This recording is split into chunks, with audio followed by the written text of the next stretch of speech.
According to Tennessee Secretary of State Trey Haggart, over 1,600,000 people have early voted in Tennessee.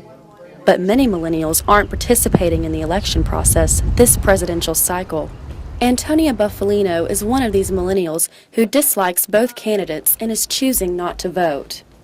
I'm actually not registered to vote because I don't really have an incentive to go out and vote. Tim Morris, another millennial, also feels misrepresented this election cycle. I did not vote for either of them in the primaries. They're not exactly the two I would like to see running right now.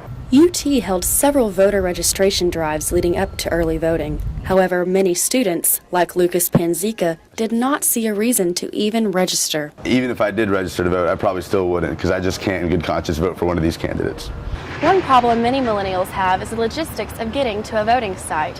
However, this election cycle, UT is hoping to remedy that by offering the Howard Baker Center for Public Policy as a voting precinct. While a large number of millennials not voting is viewed as problematic by some, UT professor of political science Dr. Michael Fitzgerald views this as common. It's right about 28, 29, 30 that regular voting kicks in for a generation. I think the number one reason has to do with life cycle.